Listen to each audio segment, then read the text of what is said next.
The first time I thought about marrying Nolan Lennox, she had just saved my father's life. The thought was fleeting, and it scared the hell out of me.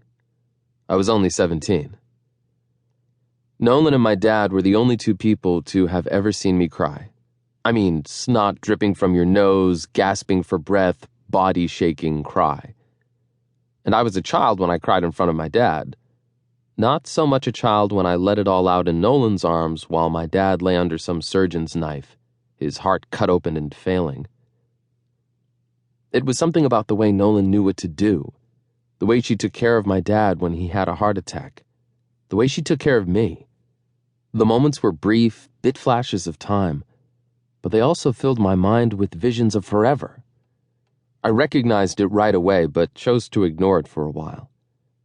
It happened again when I thought some asshole had raped her, and all I wanted to do was go to jail for having beat the shit out of him.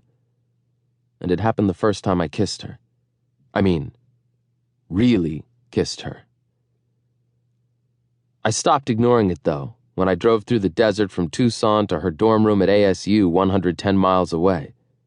The sun was setting, and I had just read her name in the newspaper story about the accident that broke us apart our senior year in high school. Her words so sad, full of regret and guilt. I let her go because I didn't think I was good for her. Didn't want her to give up her dreams for mine. I didn't want to carry that weight on my shoulders, I guess. But she blamed herself anyway. And I just had to fix it, had to hold her. And when it hit me that I never wanted to stop holding her, I hit the gas hard and made it to her building just as dusk was setting in. The guy working the front desk of her building recognized me and let me in, but not before ribbing me about playing for the wrong school and letting me know that ASU's line was going to flatten my ass more than a few times. I let him heckle me for a bit, before he reached for my hand and shook it, almost like he was starstruck and I was his bro. I was going to have to get used to this kind of attention. He gave me Nolan's room number, and I charged up the steps 3 stairs at a time. When I got to her door, I pounded on it manically. The hallways were quiet, her neighbors gone, and most of the doors were closed and dark underneath. A short, mousy girl opened a door down the hall, and I walked over slowly, smiling so she wouldn't freak out. She told me everyone had gone to some dance on campus. I just thanked her and told her I'd wait, so she didn't wonder why I was hanging out in the hall. I must have dozed off after a few hours, my head buried in the music pumping in my ears, my hat shielding my eyes from the fluorescent lights of her hallway. I jumped when she kicked my feet apart, but when I saw her face, I remembered why I'd come all this way.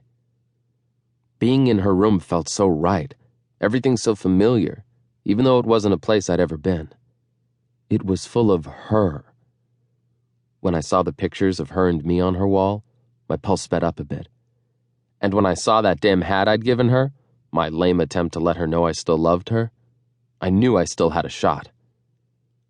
I've never been more careful choosing my words than I was for that brief conversation I had with Nolan that night.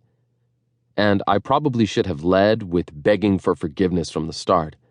But instead, I wanted to make sure she knew that everything was because of me, not her. I wanted the blame, all of it. And with that one small word from her breath, yes, I knew I was done. To keep listening to this audiobook, I've left you a link in the description so you can do it, at no cost thanks to Audible's 30-day free trial.